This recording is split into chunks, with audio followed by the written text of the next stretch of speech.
वेंगुर्ल्यातील तमाम आंबा बागायतदार आणि व्यापारी या ठिकाणी उपस्थित आहेत। त्यांचा देवगड तालुका आंबा बागायतदार आणि व्यापारी संघाचे आम्ही सगळे पदाधिकारी, आमचे अध्यक्ष काका डोके, त्याचप्रमाणे आमचे सदस्य किरण टेंबुलकर, आंबा बागायतदार आणि व्यापारी या ठिकाणी प्रशांत शिंदे, गणेश वाळके आणि इतर काही आमची लोक या ठिकाणी उपस्थित आहेत।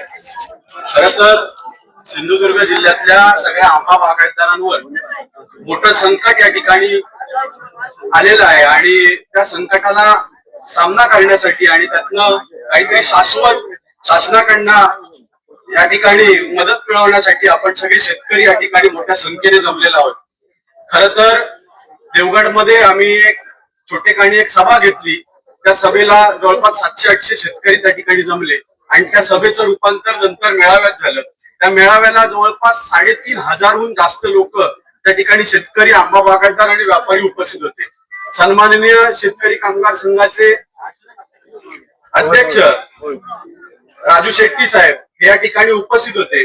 राजू शेट्टींच्या मार्गदर्शनाखाली देवगड तालुक्यातील शेतकरी एकत्र झाले आणि त्या ठिकाणी एक न्यायाची अपेक्षा या आमच्या शेतकऱ्यांना निर्माण झाली आणि त्याच धोरणाने आज आपण या ठिकाणी उपस्थित आहात।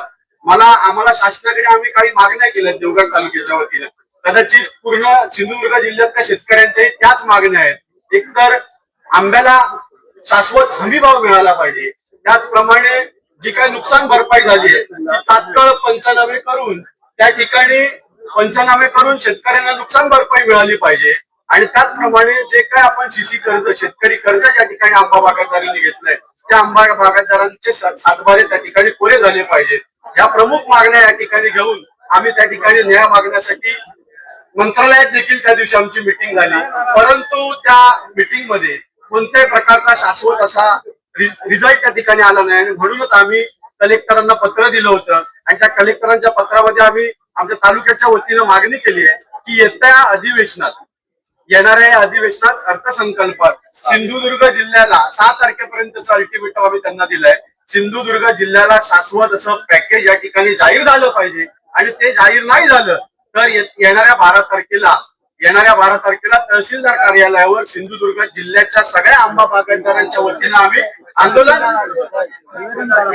आंदोलन या ठिकाणी छेडणार आहोत आणि ते जर नाही त्याच्यातलं पण काही निष्पन्न नाही झालं 8 दिवसाची पुढे मुदत देणार आणि त्या मुदतीत जर काही नाही झालं तर सिंधुदुर्ग आणि रत्नागिरी जिल्ह्याच्या वतीनं त्या ठिकाणी आम्ही मुंबई गोवा हायवे जाम करणार। या पद्धतीने आम्ही तहसील कलेक्टर ऑफिसला निवेदन दिलेलं आहे आणि या आंदोलनाला कोकण संवादच्या ताज्या घडामोडींसाठी चॅनलला सबस्क्राईब करा आणि बेल आयकॉनला क्लिक करा।